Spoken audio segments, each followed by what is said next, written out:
work. They're scared of the guys. Mhm.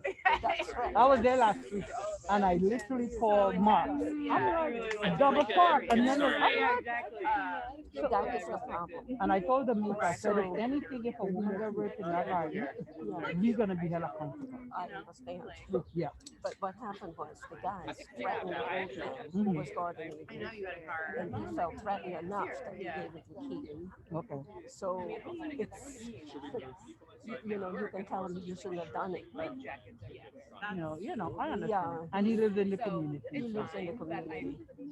So basically what the problem is and what the police can help us with. So the sun's going When to I was in the garden, I intense right here, so we're going to move get a inside the dumpster to gazebo. get all that stuff out. And we I have also have a sign and sheet. Just put your name.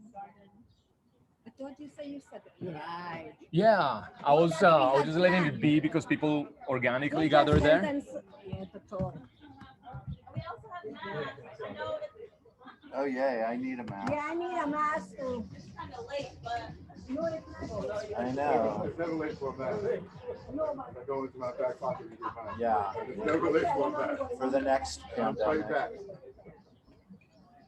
there's gonna be another one next. Yeah.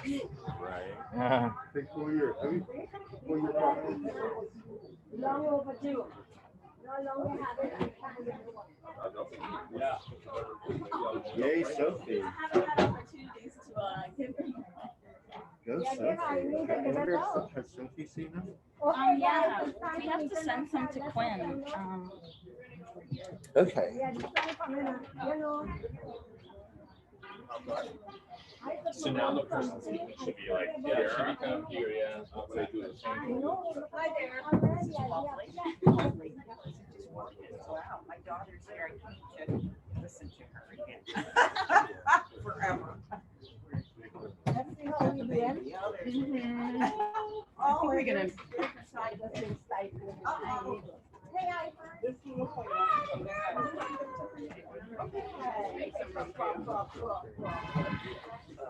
we okay?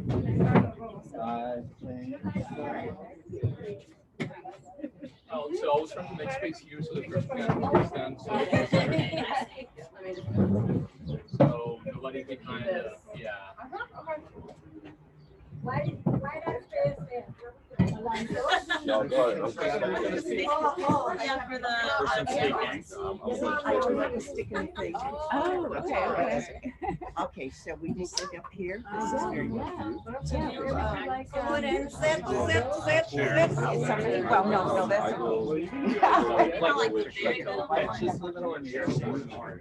I just, yeah, I lost it. Or we can use some chairs at the front. Get all the. Would you like some space? You're welcome. Create a little more seating right Sorry. there. Everybody bends on that. Yeah. Feel free to take this. Good morning. Okay, here, but the stairs feel dangerous.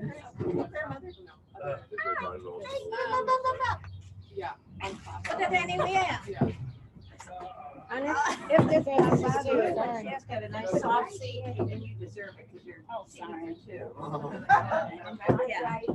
Okay. That's one of the dangers. Yeah, so bring that white chair, let them know, and in case that person. I know, right? That's what I was thinking for a while. There we go. Take off my sunglasses. Only you would say something like that. I was on safety. A little safety in me. Oh, All right, we can begin, I think. My name's Stephen Thompson. I'm a member of 1100 Bergen here. It's also an honor to be the president of BQLT as of this April. And but it's just very overwhelming and beautiful right now to come together as a group in person for the first time since the pandemic began. And I remember when the lockdown first started last spring and we gathered together for our annual meeting on Zoom, and being overcome by the solidarity there as we chose what to do for the next year as an organization, and so to now be in person again, it's very heartwarming. I think that we can begin just maybe everyone go around and say their name and what garden they're from. Hi, I'm Curtis Flowers. I'm a member of our TV Garden and on the board of BQLT. My name is the David Booker Garden. Hey, I'm Arthur Beecham. I'm with the Classon Fulfilment. I'm Lucinda. I'm a visitor. That's it. I'm Camila. I'm a new member of Mama D's Garden. I'm Dana of the Hollenbeck Garden. I'm April Greene, Classon Ful-gate. I'm Ty Allen. I'm Deputy Chief of Staff for Chi Ossé. Welcome. Please repeat that. Deputy Chief of Staff for Chi Ossé. Okay. Joseph Cochran, Legislative Director for Chi Ossé. I'm Lydia. I'm also Classon Ful-gate Garden. Paul Jackson, Community Garden. Ojala Payne, Classon Fulfilment. I'm Rebecca Pryor. I'm a member of this garden. Nina Allen, member of Councilmember. I'm Lee Howard, also from this garden. I'm Hazel, Chief Staff. Okay. Those look familiar. I can remember that. Princess Ben James, Mama D's Garden. Been around in the garden from what, 98? Yeah. I'm loving every bit of it. I'm Domica. BQLT staff. I'm program manager. Member of all gardens.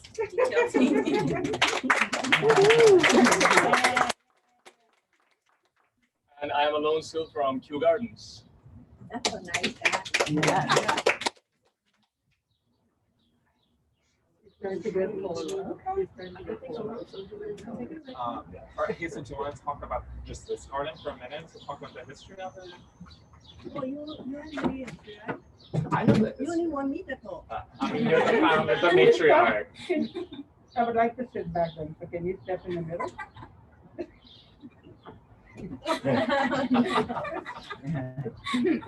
Hi, everyone.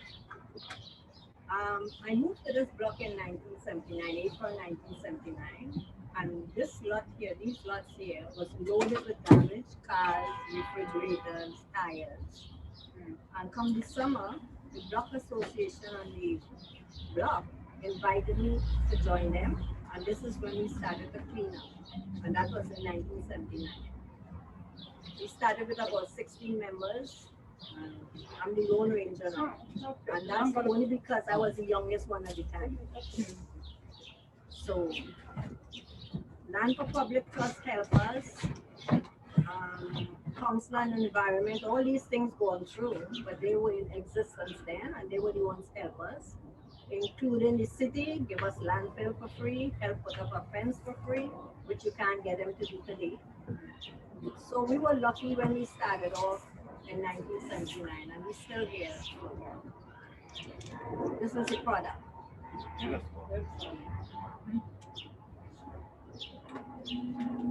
need more? Thank you so much.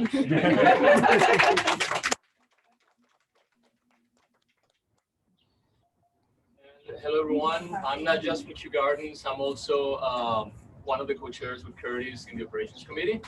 And next on the agenda is going to be April, who's going to tell us a story about Classon Ful-gate Community Garden. Yay. So All you have right, cool. Oh, stand up here? Yes, okay. thank you. Hi, everybody. I prepared this presentation with a lot of help from a lot of people, and we have many Classon gardeners here today. Lydia, one of our members, has offered to tag team the presentation with me so nobody gets too tired of my voice, but I'll just start. And then I'll pass this binder around later because there are photos in it that people can look at if they want to read more of the voluminous text. All right, so Classon Ful-gate Block Association Garden, as it is known today, was founded by Mr. Joe B. Robinson in 1968. This history is based on a presentation that his daughter Marilyn gave to our membership at a meeting this past spring. And I also took some information from BQLT's website. Fun fact, Marilyn still gardens with us at Classon. So, and kid's daughter is in the garden time too, so we're 3 generations, one family, the same garden. Where the garden now stands, there were once 2 properties. It's a double wide lot. There was a house and a vacant debris-filled lot. I imagine a lot like this. Mr. Robinson lived a couple of doors down, and he cleaned it up and began planting in the lot in the late 1960s. After a fire badly damaged the house, the city tore it down, and Mr. Robinson, along with another community member, Gloria Fashion, started to expand the garden. They grew lots of vegetables using methods that Mr. Robinson had learned growing up in rural Illinois. The garden became a member of New York City Green Thumb in 1978, and the Classon Ful-gate Block Association was formed the following year.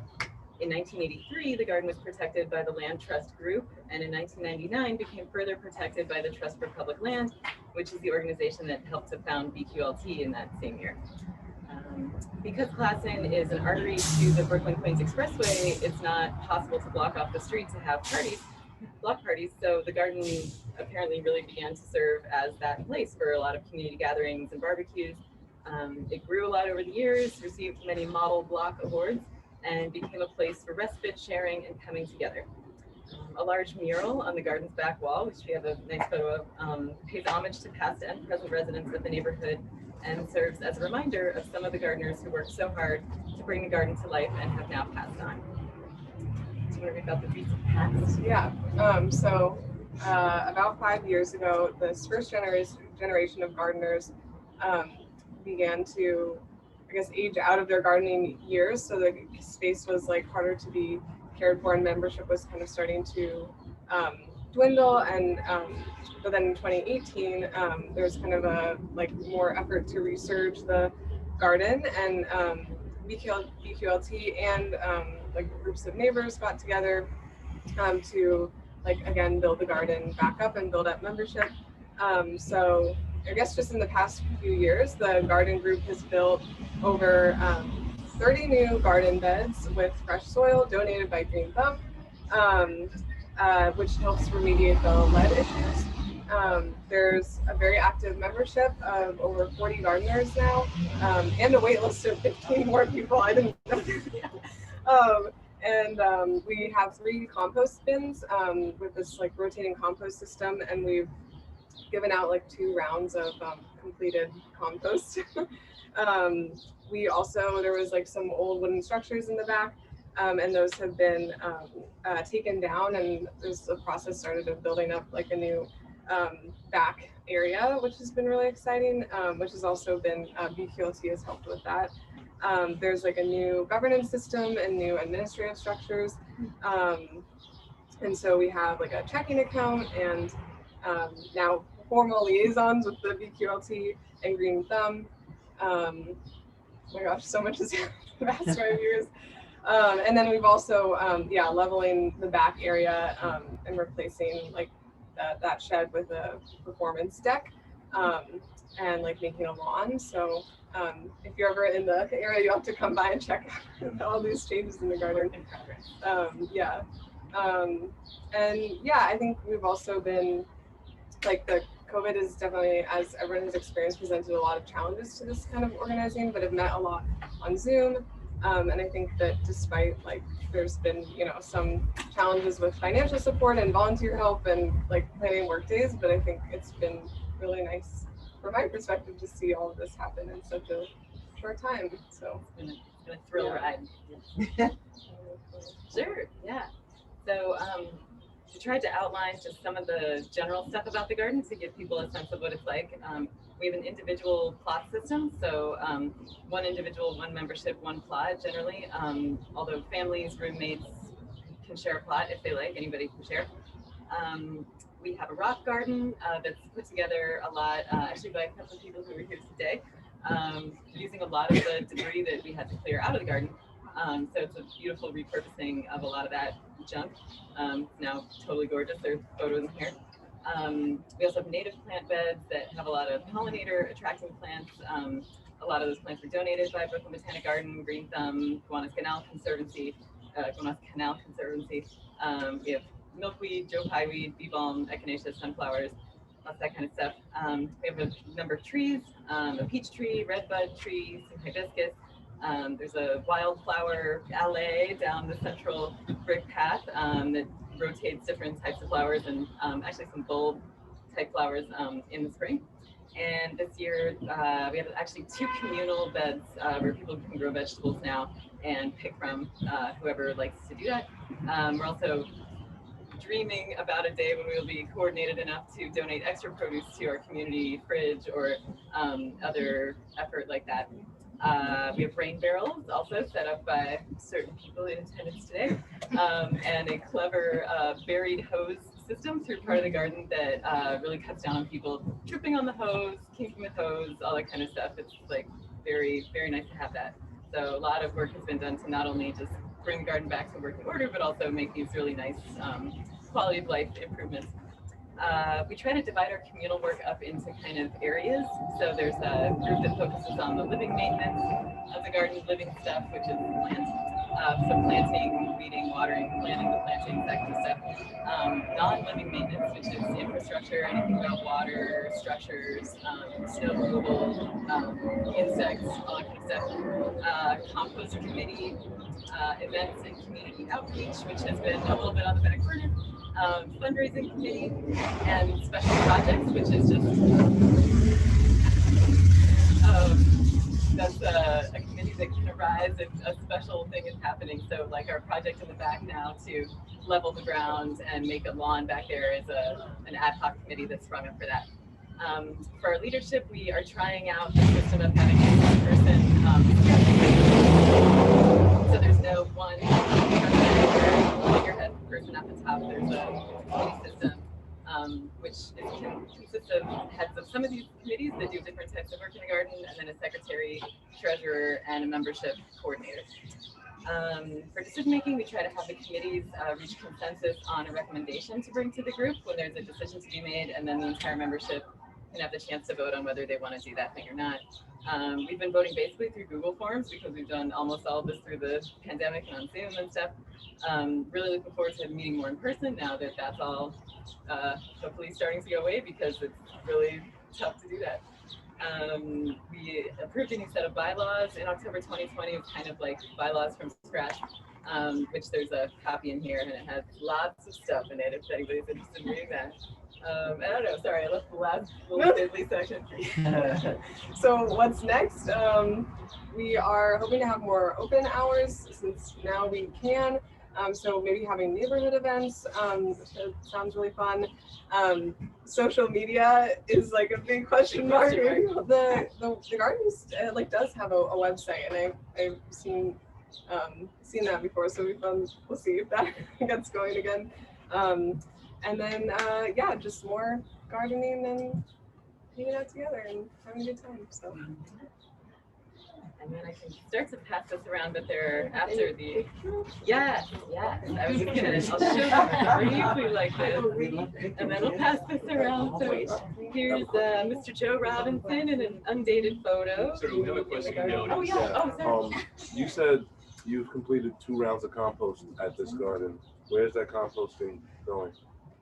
Back into the back over. Oh, yeah, okay. I thought when you said complete, I'm thinking that you were taking out the pots. It's a closed system for now. Cool. But I don't know much about compost, but I was impressed that I guess the whole process like takes a while. So when we have finished compost, it's very exciting. And the actual compost itself, sometimes there are people who pick it up. Yeah. If the operation grows, we could consider doing that. We actually,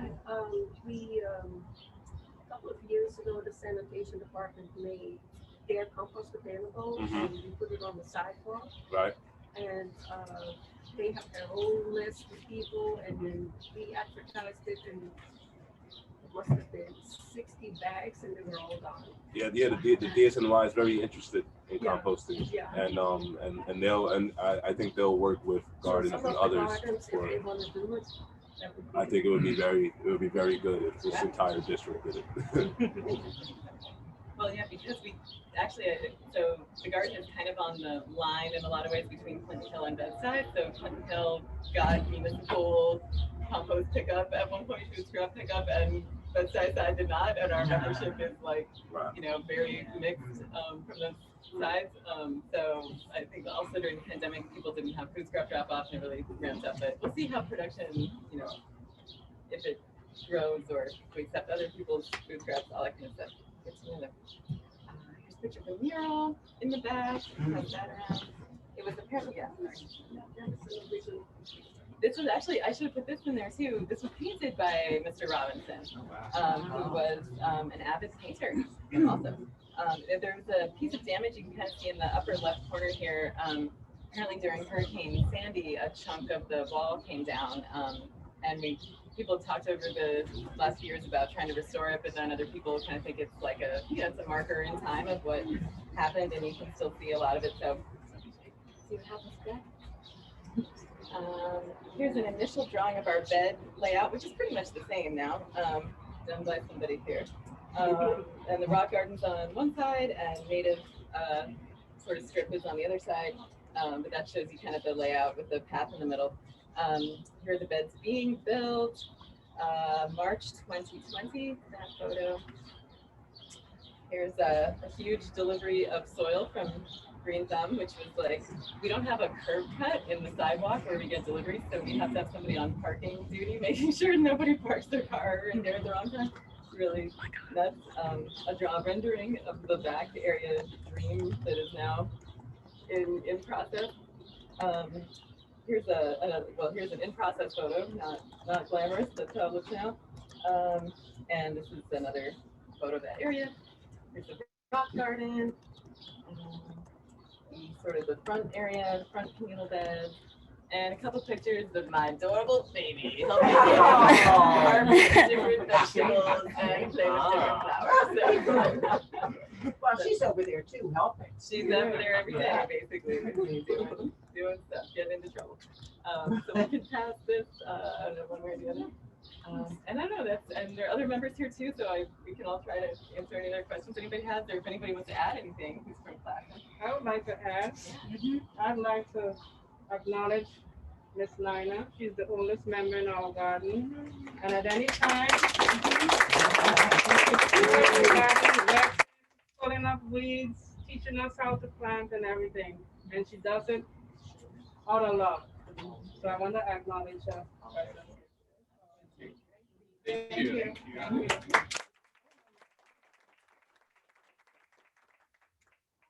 One of the things you mentioned about curb cuts to the garden, and like Bob went up, I think that we have so many gardens. One of the things we need to advocate for to create a curb cut in front of gardens. It would be a game changer for us. Yeah, it would be a game changer because I know what you're going through. All the gardens having the same issue about when they're getting deliveries, and I think there's not a garden member here. So one of the things I think would be something good for us to put our heads together. See that we're getting a whole new group of people coming into politics and meet with them. That's how I put it. And say, guess what? These are 36 gardens, 37 gardens, and we are active gardeners, but sometimes when we get delivery, it becomes a problem. Like you said, you have, so can we have a curb cut? And all the gardens, only the gardens. You know, and I think we need to start it. It needs to be like a writing, however we go about it. We need to put our heads together, signatures, collect signatures from the gardeners. And that would be a great thing because, so we can think about that. The board members, Stephen, they're sitting in the hot seat now for the next. I'll come by all the gardens up tomorrow and put in some turf. No, we're not thinking about that. So we're thinking about doing it the legal way by speaking to the politicians and bringing them to the table. And that's great to have some representatives of incoming politicians here today. Since we're here right now. That's what I'm saying. And that is something, bring them to the table and say, this is the issues we are having. And like, all of the gardeners are having the same issues. So this young man will be talking to you a lot. I'm coming over right there now. But I will say, you won't need to do proof. Just straight the conversation will be there. BQLT suggest that all the gardens and the politicians associated with that garden. We have that list. Hold on. Then write a letter to all those politicians on our behalf, and all the gardeners to sign it. Leave it to BQLT to do, not us the gardeners. But that's why I speak to Steve. That's why I turn to Steve, who is sitting at the head of the room, to take that step. That's why these meetings are so helpful, is to assess what are the priorities of the gardens and what can we advocate for collectively.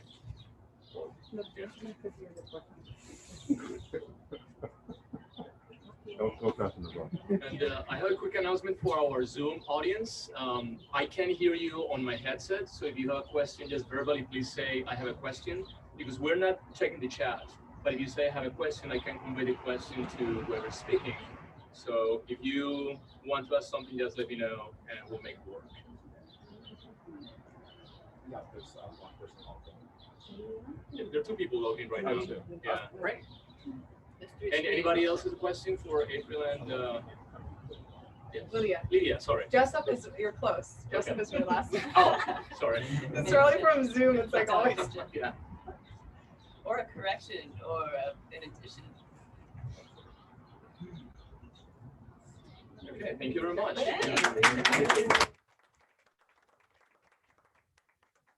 Next, we're going to have our amazing program manager, Domica. She's going to be telling us about allocation of resources and budgeting in BQLT. Oh, wait, wasn't that? That's in the agenda. Oh, yeah, I just forgot. Okay. Well, hi. Okay. We in the past, we admit that we didn't have the best system for keeping track of requests and the things that we fulfill for the gardens. So within the last year, we've now set up a budget within the budget for garden expenses. And within the operations committee now, we take the needs that we've assessed from the gardens over the year and plan out our spending for the next year. The way our fiscal year is set up is that we start in July. It's aligned with the city's fiscal year, so we start in July and end in June the following year. So our spending, along with our cash flow, makes fulfilling requests a little difficult or a little complicated. So most of the time our income comes in the late summer or fall. Irene can correct me if I'm wrong. I'm looking at her.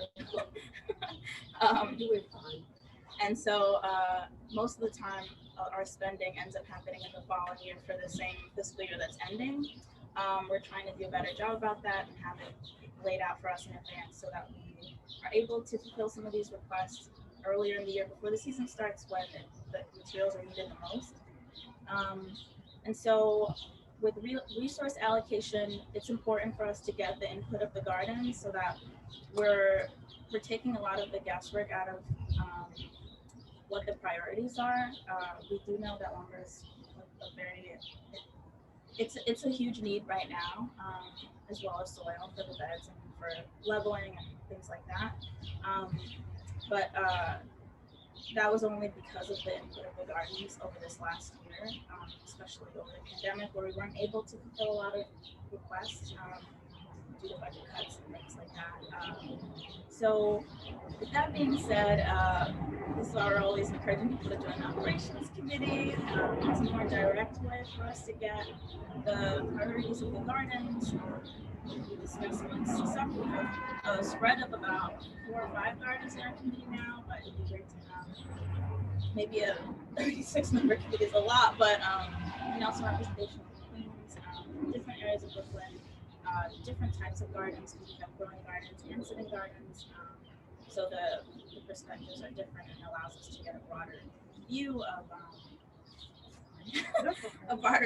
what our gardens need overall. We also want to stress that we are limited in our capacity to fulfill these needs. We do have 36 gardens, so there could be delays in fulfilling some requests. That just comes with the nature of our cash flow, city funding, grants. Things change. It's a really fluid situation, so we try and keep you guys updated as things change. But just be aware that things can change. If you have comments or suggestions for a priority system, or even what we should be focusing on other than lumber and soil for the next year, there's a Rats is definitely something that we're looking at for the next year, especially in the urban center and central Brooklyn. For all ears. Does everybody know that if you have a need in the garden, to let Domica know? And operations committee. Yeah, Overall. and to get in touch with Domica, it's domica.roberts@bqlt.org, and the operations committee is committee, 1P. Yeah. Is that the operations? I don't remember now. Ops committee at bqlt.org. Yeah. Thanks for that. Yeah. You can see our cool spending budget spreadsheet if you're in the committee. Yeah, if you. It's not more so much of a question, more of a comment, and I think Domica knows what I'm about to say. One of the things I spoke about is the board voting on things to do with the garden. And I fear that when the board members are members that was elected by our gardeners. And I think when the meeting should be open to non-board members, the minutes should be at the disposal of non-board members. And when the board talks about something, remember, it affects all the gardens. The idea needs to come back to the gardeners because a few people are making decisions for all the gardens. And remember, your position at the board is only for 2 years. You put something in place, it affects our for a lifetime. Another new board member comes in and they make all these changes continuously that affect our garden. My thing as board members, when you vote on anything, we as gardeners, which is, I'm part of the elected committee, but I choose not to be a member of the board, but we need to get access to the minutes. We need to get access to the meetings. We are not, for me, and this is my personal thought, we are not asking to vote, but we need to know what discussed. Because what discussed at the board meeting gonna affect us forever.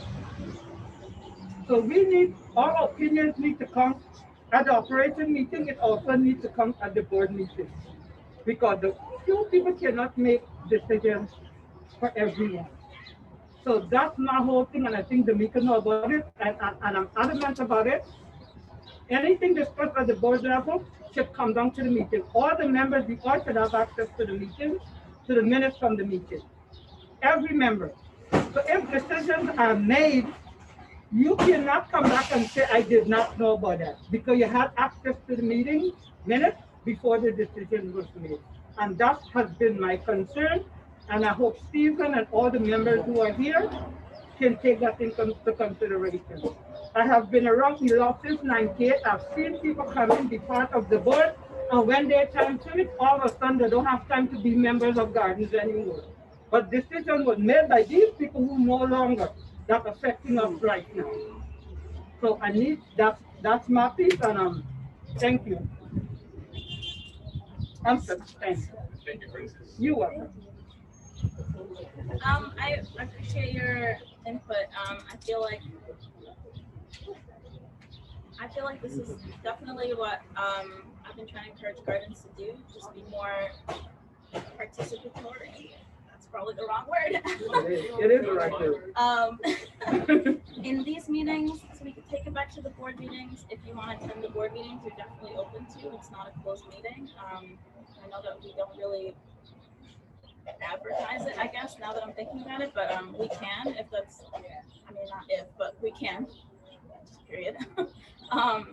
And it definitely is important for gardens to be aware of things that are being discussed and talked about that do affect the gardens, and definitely through the operations meetings, and being part of the committee, which is, it's supposed to be a gardener committee, that where we take the information from and bring to the board for discussion further. And this is our primary form of communication with you, other than me calling you all the time. And eventually the board ambassador is calling you all the time as well. So yeah, just to echo Francis's thoughts and feelings, definitely consider joining the committee, consider sitting in on the board meetings if you have the time. I think we can share the minutes after the meetings and stuff. I think that we can put those links in in emails when we send out the notifications about upcoming operations meetings. We could have a little mention or blurb or section of that newsletter that includes information about upcoming full board meetings that people can attend, and also a link to the minutes from the last one. And I think keeping accessibility in mind, we can also print out copies of the minutes for people who request them. And as Domica mentioned, we rely on an extensive sort of phone tree or network for getting in touch with people, since everyone has their preferred channel for keeping in touch. And so if you feel like you're not necessarily able to communicate clearly with BQLT, either with me or other members of the board, just let us know, and we'll try to sort that out. And also, I do encourage anyone involved in any garden to attend a board meeting just to get a glimpse at what goes into keeping this network alive. We're a grassroots organization from the very beginning, and we do want to center the gardener and gardeners rather than a bureaucracy, but at the same time, we need support in order to make that all work. And so, again, feel free to join either our regular board meetings or our operations committee meetings where decisions are made. And I think it's important to have as many voices in the room as possible. A note on the board meeting notes is that our wonderful secretary has to, sort them out after board meetings. And since these meetings coincide in the same week, it may not be available immediately. So I think on those emails we link to the previous month if that's not ready by the time operations meeting is going on. First Thursday, first Saturday now. So yeah, that's basically regarding resources. I'm sure the next thing is forestry. Yes, so the next item on the agenda is to talk by Domica and Irene about, sorry. Yeah, our grant from New York State Forestry Tree Committee, I guess, and how to become a sponsored citizen Pruner. Is that what we're talking about? Yeah. Well, good news, we have the grant. I'm sure we talked about this before. we received this grant. We worked, I think, 2 years now to get, or 3 years. This is for doing much needed tree work across several gardens. We did a round of tree work over this last year because we had an income of unrestricted funding through our fundraiser, can't think. So we just did a round of 10 gardens, and we're hoping to do another round of another 10 gardens. If your garden needs tree work, just let us know so we can add you to the list.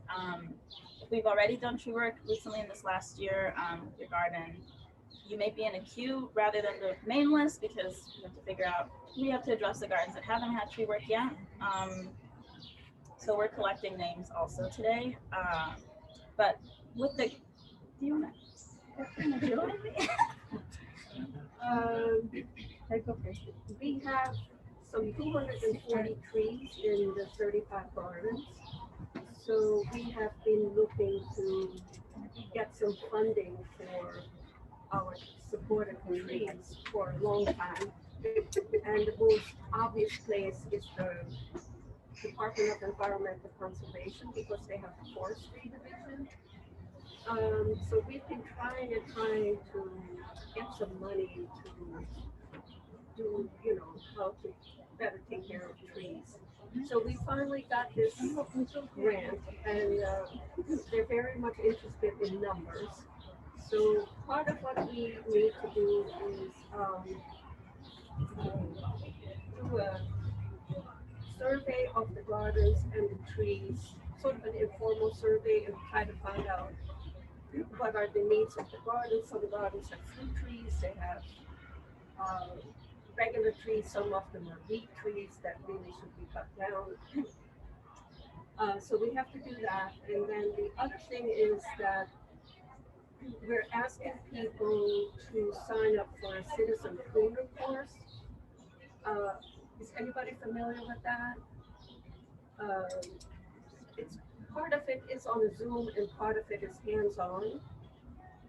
And once you get the certificate, the city parks department allows you to do light pruning, not only in the gardens, but also on the block.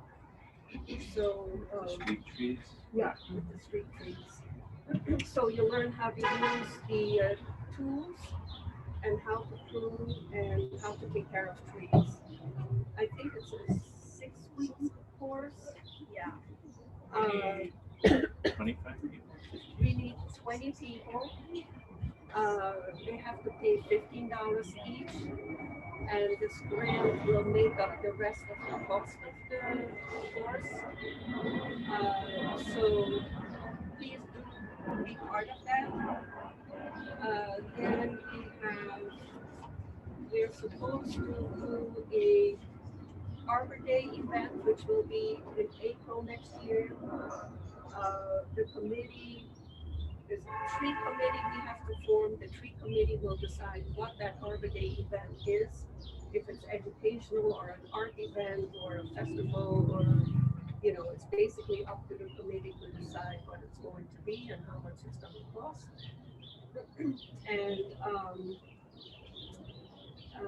we're going to have one other event that will be a demonstration by the people who take the citizen pruning course to show us what they learned and how they are pruning trees in one of the gardens or maybe more than one garden. So that's it. So we need 5 people to be part of the tree committee. At least. Let me know. Yeah, at least 5. Okay. One. Princess. Yep. Number 2. Oh. 3. Ashley. Yeah, so we can have more. We don't need just 5, but that's what it is. So that was basically this. If you have questions about the citizen pruner course, or can you help recruit the 20 people? What day? We can, basically there's an organization called Trees New York, and they will be doing the course. The city has certified them to do this course. So probably. No, I guess my question is what day and time before. I think, for me to make that decision, I gotta know what day and what time.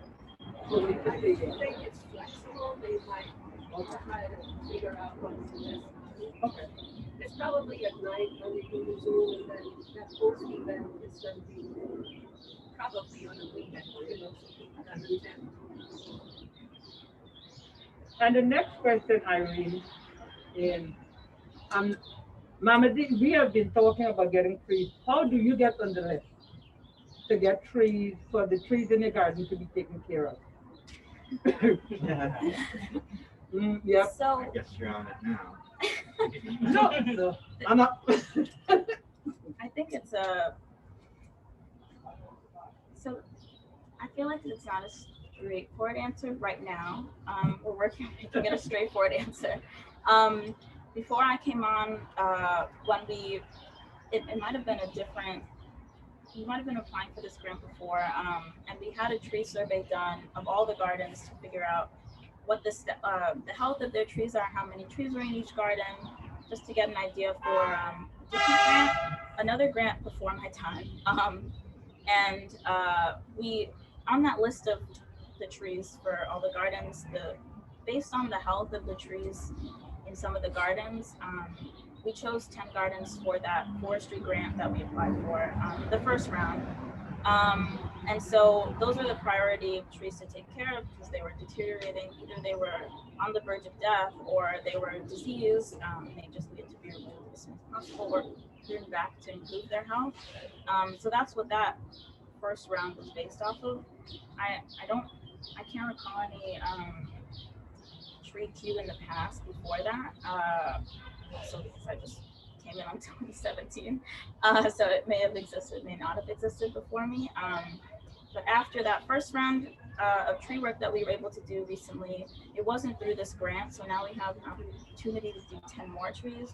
We were going to refer back to that tree survey list, excluding the gardens we just serviced.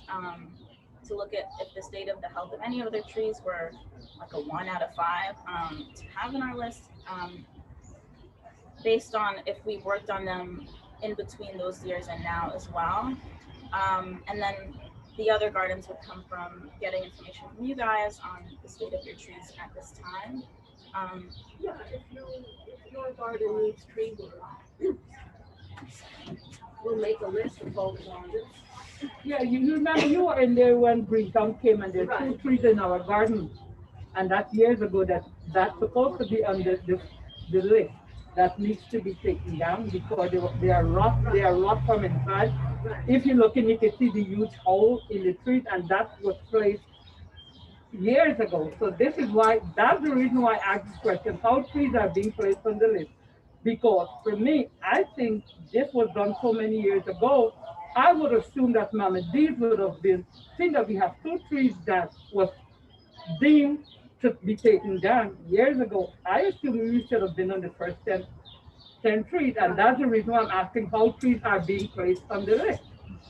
It's on the list. It could have been, like, there's a full list, but it could have been the trees from the 10 gardens were just worse than your trees, maybe. I definitely didn't. Some of the trees actually were a safety hazard that we have to do. Yeah. I mean, in this garden, one of the trees in the back fell across 3 properties, and it was an emergency, and it cost us $5,000 to get a tree out. So we know some of the trees are actually a safety hazard. So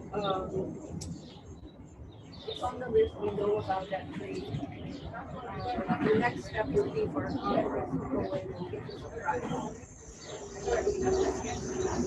Maybe it would be helpful as the tree committee convenes to create a list of criteria for ordering the priority, and we can make that clear to everyone so we're being transparent and there's a sense that there is a clear delineation of that decision-making process.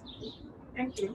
I just want to encourage the people who are in the sun. I was just there and it was so hot. There are like a couple chairs over here. If people want to move, there's room here. You can also stand where I'm standing. If you're happy, you're happy. Great. Over here.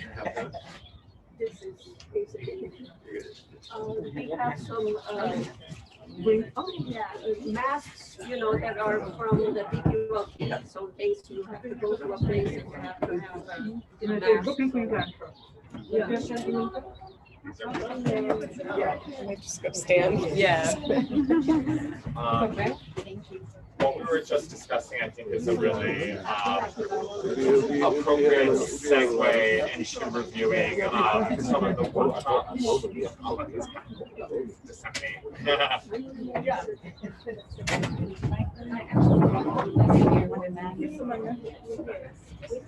I think So another update on what BQLT has been up to over the past couple of months, and some of you are very aware because you were active participants, is a series of workshops on racial justice and racial equity and how that topic intersects with community gardens. So this process started actually in October of last year. The board did a weekend-long retreat with artist and activist Elizabeth Rossi, who's very experienced in leading in racial equity discussions among a diverse group of organizations. And so we had that retreat, which was more on the focus scale and made a commitment to pursuing this priority over the coming years, and really since it's to the core of our mission of empowering gardeners from many backgrounds, and also acknowledging and galvanizing the, as I mentioned earlier, the grassroots power of gardeners to have a presence in their community and bring people from different backgrounds together for conversation to create something beautiful.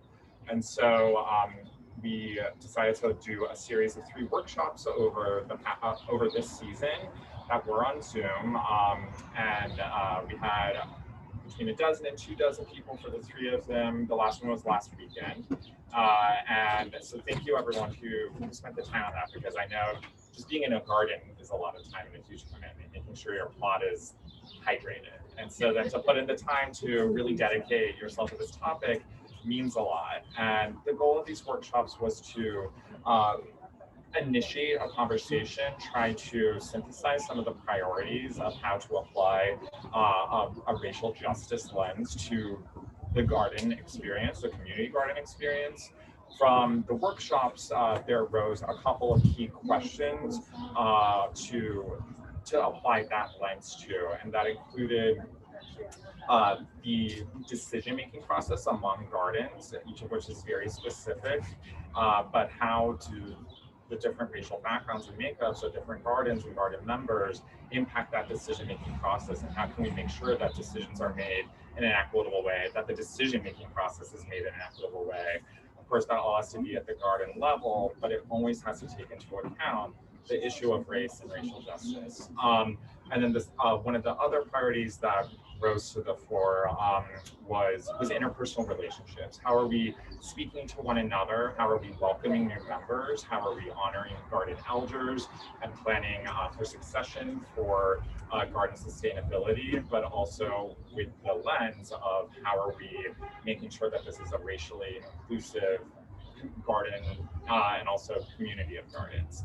And so it's these are difficult conversations sometimes, but they're also illuminating. And I think, and this is also just the beginning. So that was one of the big takeaways from the last workshop last Sunday, is that we are embarking on a process, and there, and as we work toward having a toolkit or set of questions that can be provided to gardens if this is something that they want to pursue in garden conversation levels, in terms of trying to set an equity prime for how we want to manage, or how gardens want to manage interpersonal relations between their gardeners, and how they come to decision-making processes in a way that is equitable. So if you want to be part of a small working group that's continuing working on this process, feel free to just let me know. And Liz, the facilitator of these workshops, is working on a set of outcomes and learnings that we can use as a point of departure for future conversations. You know, Majal, you are a key participant in these. Do you have any other thoughts or takeaways? No, it was very enlightening. I learned a lot from the process. I just hope moving forward that we could all have a better gardening experience, we could communicate better, and we could respect each other based on race, ethnicity, gender, and everything else.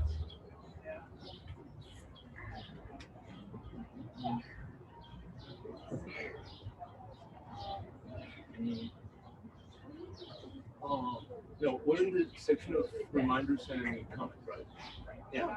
So if that's it, if we don't have any other comments, we're looking for volunteers for the next operations meeting. So a garden volunteer for the next operation meeting, if anyone here would like to. I think I only wanted to post it at RTV.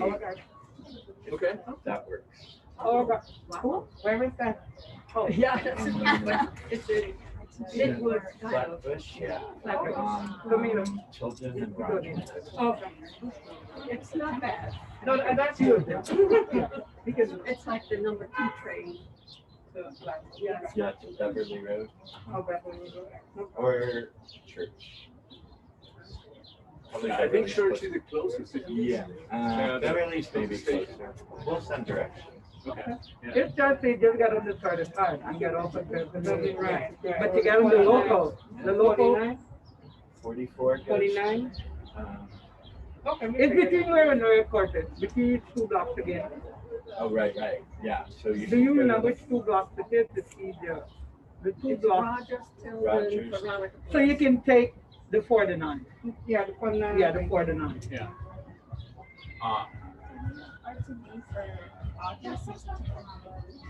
Okay. That sounds No, maybe great. do September. Excellent. My new member, Camila, just signaled to me we can volunteer our garden, and I'm happy for that. Over. Yeah. Great example of if you attend a meeting, you get to exert a voice. Sorry. No, Irene was talking about the gazebo. So I'm saying the gazebo is done. I talked about that. Oh yeah, I saw them pictures. I showed you this morning. Yeah, it's beautiful. Oh yeah, it's beautiful. Tell us about it. Okay, Normandy's. We have been battling about. There's a gazebo in Normandy's, but it was built.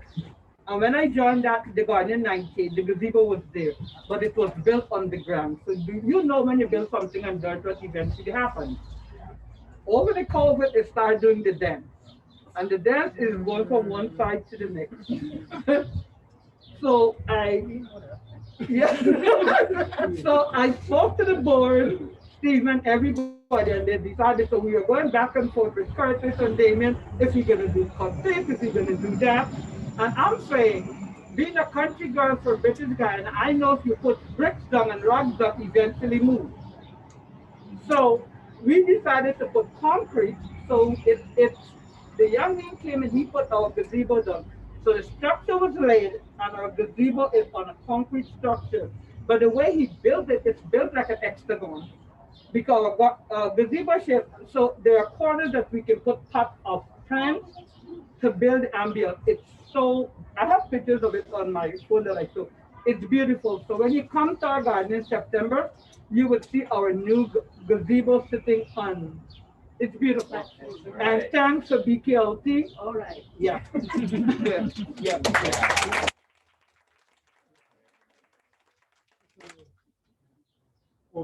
I just have a small announcement via the City Parks Foundation.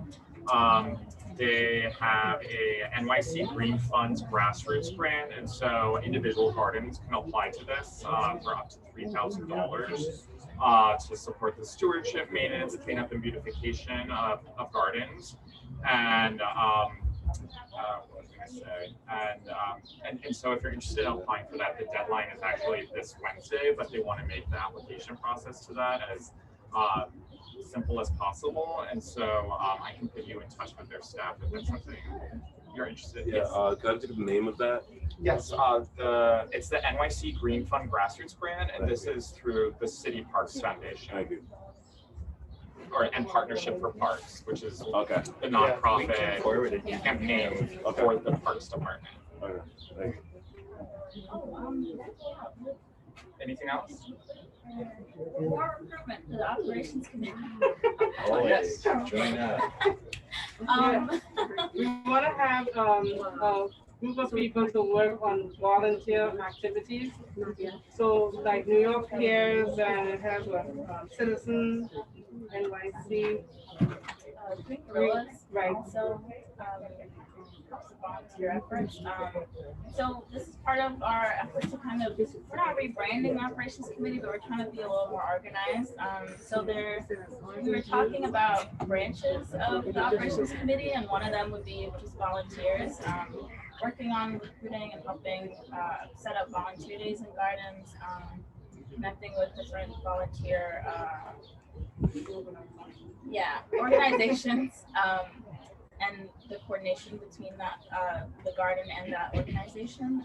And so it's just Mandela right now as part of our ops committee working on this. So it'd be nice to have more committee members.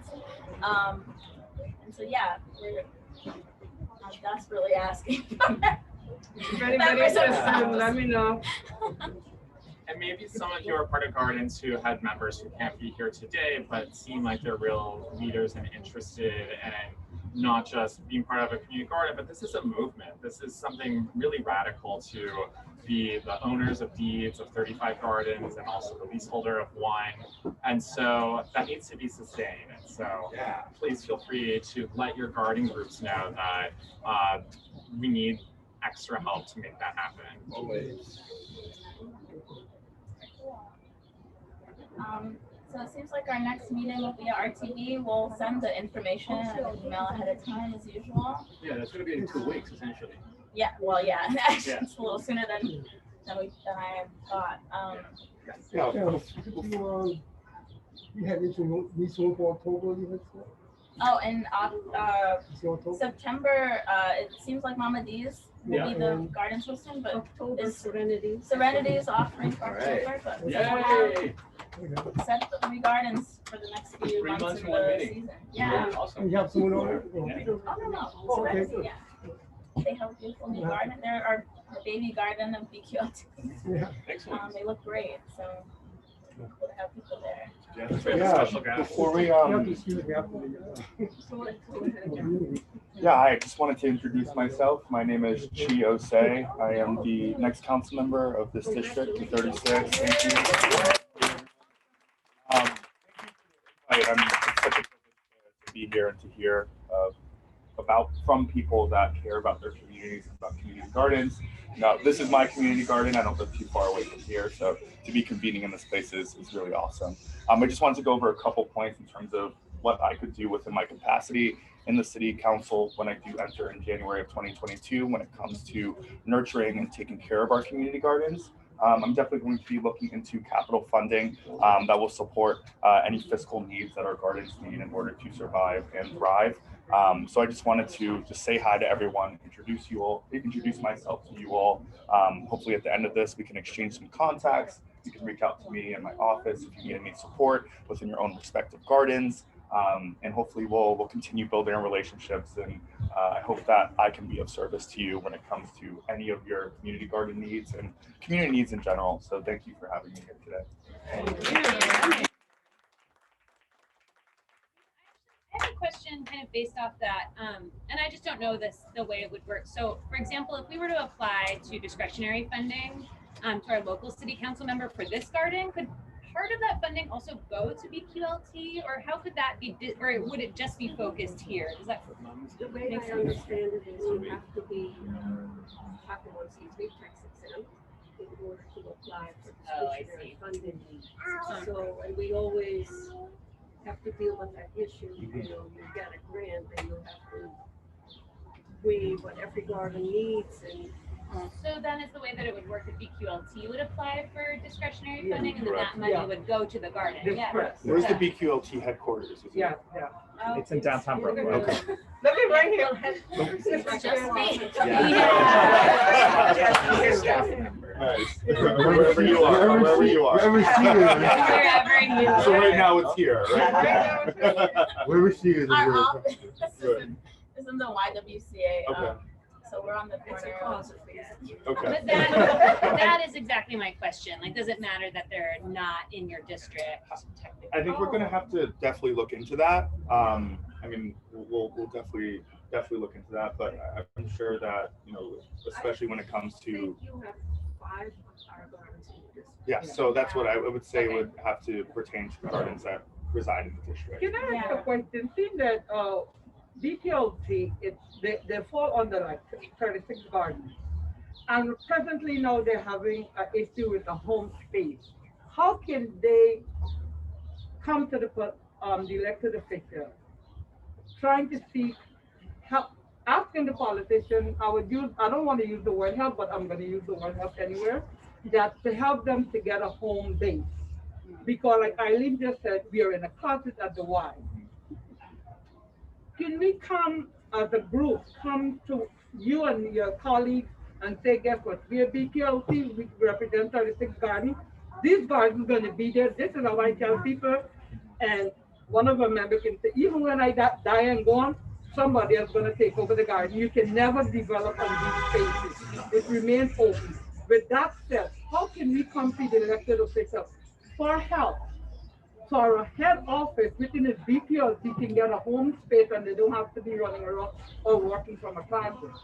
How can we come to you and get that help we need? Well, that seems like a funding matters for the BQLT in terms of the space that you would be able to afford. Again, in terms of where my discretionary funds or where this district's discretionary funds would be able to go towards, it would probably be able to go towards the community gardens within this district. Now, when it comes to finding you a home base or a headquarters, I think that would be a little bit of a different matter. But let's sit down and talk and just see what we can do in terms of that's all what we can do within our capacity. Because remember, all the elected officials, past and coming, you have gardens that fall under your rent because they're from Brooklyn to Queens. So it doesn't matter who you are, the elected official, our gardens going to fall under your care. Right. So that's why I said it needs to go back to all of your members, not only you, as a unit, and have this discussion. Because no matter what, there are gardens that's going to fall. You are fall under this, but they have gardens in other places that's going to fall under other elected officials. So I need all of them to come, and we can give you a list of all the gardens that fall under you and say, this is what we need to talk about. Not only they are gardeners, they are voters, and also they are stakeholders, and they are the people who take care of the garden. Okay. The custodians of the space. We are the custodian of the space, and they need a home base. Okay. Thank you. I'm advocating for my BQLT. I think I need to come ready to have a good space because I grow up on phone all the time. I agree.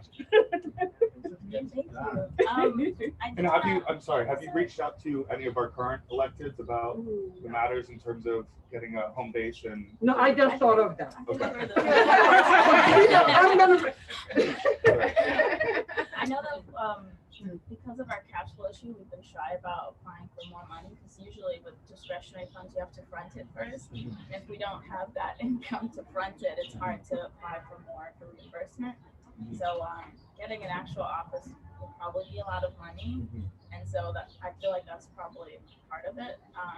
And just to speak to the finances, we talk more about this at our annual meeting, which all the gardens are welcome at. This is where the reps go and vote for new board members. They vote on the budget for the next year. They vote on any amendments or changes to our bylaws. We go to Albany, remember? Albany Day? Oh, there's also Lobby Day that sometimes we go with the gardeners to go talk to legislators and things like that. But for our finance purposes, all of our gardens fall in different community boards, which fall under different elected officials. So when we apply for discretionary funds, we apply with the specific gardens in their district in mind. So, and the amount that they decide to fund us with varies based on, I don't know. I mean, it's up to the city council, but we apply for a certain amount based on how many gardens we have and the needs of those gardens within the district. And so the way that the money disperses is it varies based on how much we get from each council member. For example, I think we had Carnegie and we had like 8 gardens in this district, but we only got, a certain amount. And then there are gardens that are the only garden in their district, like Serenity, and would get a much larger amount or something like that. Like it'd be different based on the council member. Also, depending on the district that the council member is, we get a specific amount of money too. So yeah. But if that's something that gardeners are interested in terms of like learning about our finances, like that's something we could. Yeah, I learned a lot over the last few years. That's something that we could figure out how to translate to you guys through these operation meetings or other forms of communication. You can always call the office if you want. Yeah, tell you. Yeah. There's a lot. Me, the office. There's a lot of work that goes on behind the scenes with Domica and Irene, and also our treasurer, Eileen Tsai. She's not here this morning, but they're between balancing and creating the budget, applying for grants, and doing accreditation, paying for insurance and utilities. It's a lot of number crunching. So thank you to the both of you for your contribution in that. I know we have some refreshments, but if anyone else has any comments or announcements. We can do it over the Okay. Thank you. My mom brought cupcakes. So. Yeah. Bakery on Bergen. Well, I guess we're adjourning the meeting. Thank you, Kate, for coming. Thank you for coming out. Hope to see you next month.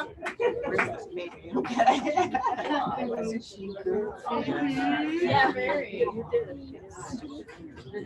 Yeah. So funny. Yeah. Hi, how are you? Gee, nice to meet you. Thank you, Kim. I don't know if you're there, but thank you very much for being here. I'm here. Okay. I'm actually in the garden. We're like waiting for sanitation to come. We have some illegal dumping.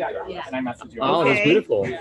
So yeah, we're adjourning the meeting, so I'm gonna end the session now, and I'll see you later. Okay. Have a good one. I'll see you in 2 weeks. More than likely, I'll be live. Oh, excellent. Live in 2 weeks. Okay? Look forward to seeing you there. Okay. Have a good Okay. week. You too. Bye. Bye.